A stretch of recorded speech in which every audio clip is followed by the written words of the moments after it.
అమ్మవారు ఒక్కసారి ప్రసన్నమైన దృక్కులతో చూసింది. చూసేటప్పటికి ఇంకేముంది, అమ్మ చూసిందా, మహాపండితుడైపోయాడు. కిరాతుడు వచ్చి మహానుభావ, మీరు సద్బ్రాహ్మణులు తపస్సు చేస్తున్నారు, నేను పందిని కొట్టాను, ఆ పంది ఎక్కడ దాక్కుంది చెప్పండి అన్నాడు. చూశాడు ఆయన. అక్కడే ఆ ఉతచ్చుడు చూసేటప్పటికీ అక్కడే ఉన్నటువంటి ఒక పొదలో పడుకుంది పాపం, అది ప్రాణభీతితో. ఈ పంది ఇక్కడే ఉన్నది అని చెప్పాడా, పంది ప్రాణాలు తీసేసినటువంటి పాపంలో కొంత భాగం తన ఖాతాలో పడుతుంది. పంది సంగతి నాకు తెలియదన్నాడా, సత్యం చెప్పిన దోషం తన ఖాతాలో పడుతుంది. ఇప్పుడు పాండిత్యం రావడం వల్ల ప్రమాదం వచ్చింది. ఇప్పుడు ఏం చెప్పాలి, నిజం చెప్పాలా అబద్ధం చెప్పాలా ఆలోచించాడు. ఆలోచించి వెంటనే అమ్మవారి అనుగ్రహంతో మహాపాండిత్యం వచ్చేసింది కదా.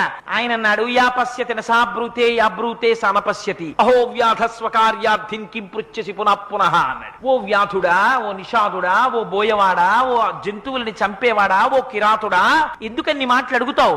ఏది చూస్తోందో అది చెప్పదు, ఏది చెప్తుందో అది చూడదు. అందుకని ఇంత అడవిలో నీకు ఇంకో జంతువు దొరకదా, పో అన్నాడు. ఏమిటి ఇందులో అర్థం? చూసేదేది కన్ను, చూసిన కన్ను చెప్తోందా, చెప్పట్లేదు. చెప్పేదేది నోరు, చెప్పిన నోరు చూస్తోందా, చూడటం లేదు. చూసేది చెప్పదు, చెప్పేది చూడదు. ఎందుకయ్యా నన్ను దింపుతావు మధ్యలో, ఇంకో చోటుకు పోన్నాడు. నిజం చెప్పాడా అబద్ధం చెప్పాడా?